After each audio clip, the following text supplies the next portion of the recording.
तो दोस्तों समय है जंग का, जब कुछ अमेरिकन सिपाहियों को वियतनाम के एक टापू पर भेजा गया ताकि वो जाकर उस पर अपना परचम लहरा सके। इसी दास्तान को पैरेट कहकर पुकारा जाता है। लेकिन जब ये लोग कुछ दिन बाद उस टापू को और अंदर गए तो इनका सामना कुछ ऐसे दैत्य शक्तियों से हुआ जो आज तक किसी ने ना देखा और ना ही सुना।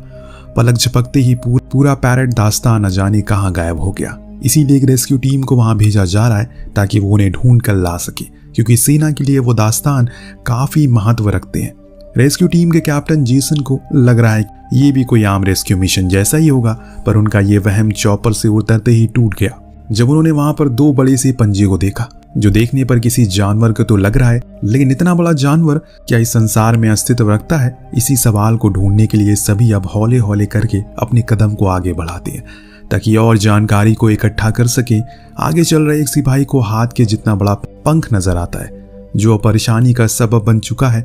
लेकिन कुछ ही देर में जेसन को समझ में आ गया कि असल में माजरा क्या है, जब उनके हाथ एक बस्ता लगा जिस पर पैरेट दास्तान की मुहर लगी थी। उसमें रखी चीजों में से एक डायरी भी थी जिसमें साफ लिखा था कि हम जब यहाँ पर आए हमें तब से ही कुछ गड़बड़ लग रही थी। हमने अपने मिशन पर फोकस किया, लेकिन समय के साथ हमें कुछ अनहोनी की आहट सुनाई दी और फिर एक दिन हमने वो देखा जो किसी ने न देखा न सुना था। एक विशालकाय जानवर जो शायद किसी लिंकन वॉरशिप से बड़ा होगा, और ऐसा मेरा मानना है। ये पढ़ते ही जेसन के मन में सनसनी दौड़ गई, इसीलिए उसने बाकियों को सतर्क रहने को कहा। लेकिन इतने में इन्हें किसी की आहट सुनाई दी और कुछ समझ में नहीं आया कि असल में यहाँ है क्या वो किसी दैत्य के इलाके में आ गए हैं?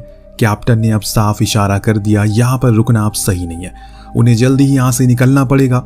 इतने में डेक नाम के एक सिपाही को कोई अजीब सी चीज अपनी ओर खींचने लगती है। रात के अंधेरे में उसे कुछ समझ नहीं आ रहा है कि असल में वो क्या है, तो डेक भी बस अंधाधुंध गोलियां चलाए जा रहा है जैसे कि न जाने कैसे, पर जो कुछ भी था वो दूर हो जाता है, उसे छोड़ देता है और सभी साथी भागते हुए उसके पास आए। शुक्र है कि उससे सिर्फ पैंट ही खींचा था। इस बीच हम दूसरी तरफ कुछ ही देर पहले एक रूसी दास्तान को भी उस आइलैंड पर आगमन करते हुए देखते हैं, और उन्होंने जब इन अंधाधुंध गोलियों की आवाजों को सुना तो चौकन्ना हो गए, क्योंकि उनका मकसद तो सिर्फ अमेरिकी को खत्म करना था और उससे पहले उन्हें किसी और चीज से टकराना होगा जो उन्हीं के फिराक में थी। इतना सब कुछ वो सोच ही रहे थे कि तभी एक सिपाही के पास एक खूनी जबड़ा तेजी से आया और उसके आधे शरीर को खींच कर ले गया। शायद उसे भूख कम लगी होगी, इसीलिए सिर्फ आधा ही ले गया। इंसान तो लालच में पूरा ही ले जाता है। उधर जेसन और उसके साथी चलते चलते एक गुफा तक पहुंच जाते, जहां उन्हें बीच रास्ते में दो अनजान सैनिकों की लाश दिखी जिन्हें बड़ी बुरी तरह से चीरा फाड़ा गया था। ये देखकर वो समझ गए कि यहाँ पहले भी कई बार ये सिपाही ऐसे इन्हीं जानवरों का शिकार हो चुके हैं। तभी अचानक से उस गुफा में कुछ छोटे जीव बाहर आने लगते हैं, तो इन लोगों ने गोलियों की बारिश कर दी।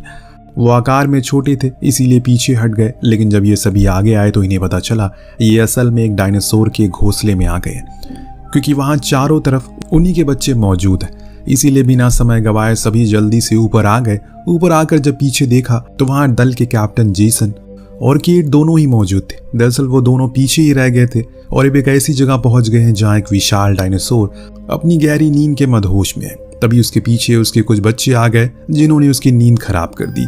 फिर क्या था, दोनों बस अपनी जान बचाने के लिए भागते रहे। एक दो बारी तो इन्हें लगा कि ये बच गए, पर ऐसा नहीं था। वो तो दूसरे रास्ते में आ जाता है। ये भागा दौड़ी सुबह तक ऐसे चलती रहती है, लेकिन कब इनके सामने एक खाई आ जाती है इन्हें पता ही नहीं चलता। तो अब इन्हें नीचे कूदना है या फिर उस डायनासोर के पेट में जाना है। जेसन ने नीचे कूदना ज्यादा बेहतर समझा। वो केट को लेकर छलांग मार देता है और वो जीव भी बहुत रफ्तार में था कि खुद को वो रोक ना सका और नीचे गिर पड़ा। उसे कुछ खास चोटें तो नहीं आई, बल्कि वो तो तैर भी सकता है, पर केट की इतनी अच्छी किस्मत नहीं थी। नीचे आते समय उसकी टक्कर एक पत्थर से हो गई, जिससे वो बेहोश हो गया और तभी एक लड़की किनारे से आई और उसे लेकर गई। उसने अपना नाम सोफिया बताया, कहा कि वो एक सर्वाइवर है, यहाँ कई सालों से रह रही है। दरअसल उसका चॉपर इसी टापू पर क्रैश हो गया और तब से जो कोई भी यहाँ उसे बचाने के लिए आता है वो मारा जाता है। उसने बताया कि ये डायनासोर असल में मादा है, इसका काम है सिर्फ अपने बच्चों का ख्याल रखना, इसीलिए वो ज्यादा इंसानों का शिकार नहीं करती। अब बीच में जेसन को अपने बिछड़े साथियों का ख्याल आता है, लेकिन वो अभी कुछ कर नहीं सकता क्योंकि वो कहाँ है उसे खुद नहीं पता। इधर जो बाकी के बिछड़े हुए साथी थे वो सभी अब धीरे धीरे करके इस टापू की चीजों से वाकिफ होते जा रहे हैं, क्योंकि बीच बीच में रास्तों में उन्हें अलग अलग प्रकार की चीजों का सामना जो करना पड़ रहा है। इस तरफ ये तीनों ही एक रिसर्च सेंटर पर पहुंचते हैं जहां सोफिया कुछ इंजेक्ट कर लेती है। जो देख केट भी बहुत ज्यादा गुस्सा करता है, पूछता है कि आखिर वो यहाँ क्या कर रही है। दरअसल इस टुकड़ी से सब कुछ छुपाया गया था इस जगह के बारे में। इन्हें सिर्फ इतना बोला गया है कि वहां जाकर कुछ फंसे हुए सैनिकों को वापस लाना है, पर यहाँ आकर ये खुद फंस चुके हैं। अब सोफिया धीरे धीरे सच को सामने लाना शुरू कर दिया। जिस वैज्ञानिक दल से वो जुड़ी हुई है वो यहाँ पर कुछ चीजों पर खोज करने आई थी, लेकिन एक दिन रशियन जनरल डैरन के आदेश पर कुछ वैज्ञानिकों को लालच में आकर एक ऐसे सीरम बनाया जिससे कि मरे हुए डायनासोर को वापस जिंदा कर दिया गया। और अब जो कुछ भी तुम्हारे सामने है, उस समय जनरल के आदेश पर सभी वैज्ञानिक को मार दिया गया क्योंकि वो उनके मुताबिक काम नहीं कर पाए, लेकिन मैंने खुद को बचा लिया और आज तुम्हारे सामने हूँ। इस बीच जेसन को वही एक वायर्ड फोन मिलता है जिससे वो बेस पर कांटेक्ट करके सब कुछ बता देता है, लेकिन वो उसी का मजाक बनाने लगते हैं कि उनमें से किसी को इस बात पर यकीन ही नहीं हो रहा था कि आज के जमाने में डायनासोर वापस कैसे आ सकते हैं। उधर बिछड़े हुए सदस्य भी रास्ते में थे इस सेंटर के, लेकिन अचानक बीच में उन पर गोलियां चलने लगती है। ये काम दोस्तों रूसी दल का था, पर इन्होंने भी जवाबी कार्रवाई की। यह लड़ाई इतनी तेज थी कि रिसर्च सेंटर में बैठे तीनों ने भी सुन लिया, पर सिर्फ वही थे जिन्होंने इन गोलियों को सुना था, बल्कि कोई और भी था जो उनके ऊपर मंडरा रहा है। ये उड़ने वाले डायनासोर थे जिन्हें देखकर दोनों तरफ से सैनिकों ने अब ऊपर ही बंदूक कर दी और उसे अपना निशाना बनाने लगे, पर इन साधारण गोलियों का उन पर कोई असर नहीं होने वाला। अब एक रशियन सिपाही पर उसने अपनी चोट से हमला किया और घायल कर दिया। उसके बाद जो कुछ भी हुआ वो किसी ने अपनी आंखों को खोलकर नहीं देखा। उस सैनिक की हालत उसे कीमे जैसी कर दी। शायद यही तरीका है उनके शिकार करने का। सभी इस मंजर को देखकर अपने अपने रास्ते की तरफ भागने लगे, लेकिन रशियन ज्यादा जूझ रहे थे। इस चीज से उनके एक साथी मारा भी जाता है तो एक घायल हो जाता है, पर अमेरिकन की हालत उनसे थोड़ी सी बेहतर थी। इतने में इनके पास वो तीनों भी पहुंच गए क्योंकि वो पास में ही थे। जेसन ने सुझाव दिया, हमें वापस रिसर्च सेंटर जाना चाहिए क्योंकि हमारा एक साथी घायल है, पर इससे पहले कि वो वहां से खिसक पाते उन पर कुछ अलग प्रकार की प्राणी हमला करते हैं जो शायद दूसरी जाति के थे। हालांकि इनकी गोलियां उन पर असर तो कर रही थी, लेकिन तादाद ज्यादा होने के कारण वो उस घायल सैनिक को आखिर में घसीट कर ले ही जाते हैं। पर ये लोग भी भागे नहीं वहां से, बल्कि उसके पीछे भागते रहे।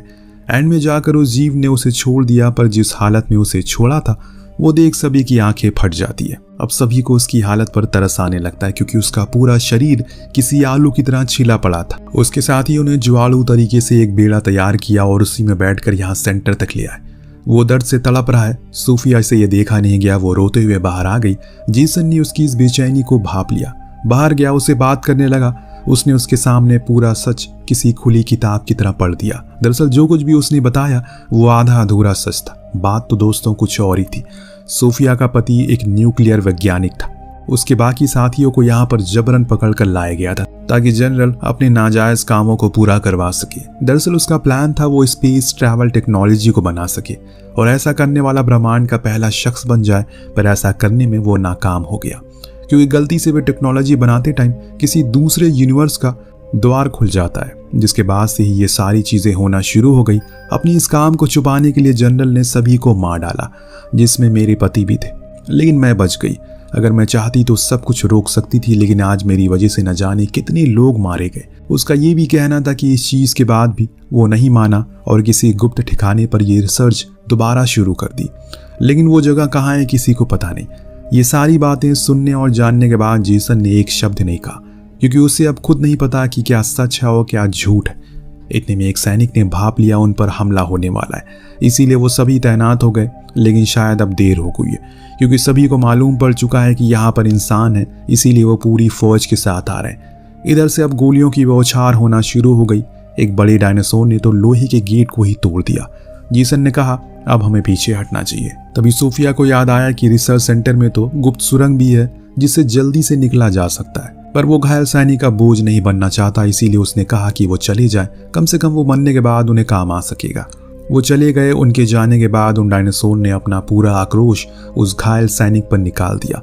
इस तरफ ये लोग उस सुरंग से होकर एक नदी किनारे पहुंच गए। जैसे ही उन्होंने पीछे पलट कर देखा, वो पूरा रिसर्च सेंटर उड़ चुका था। सभी समझ गए कि उसी सैनिक ने जानबूझकर किया होगा। ये लोग अब एक राफ्ट में बैठकर नदी के सहारे उस जगह पर जा रहे हैं जहां दूसरे सेंटर बनाए गए थे, या फिर है वहां पर इन्हें जाकर उन पार्टिकुलर कोऑर्डिनेट मशीन को तोड़ना है। साफ मना करती है क्योंकि वो मशीन बहुत ही ज्यादा पावरफुल है।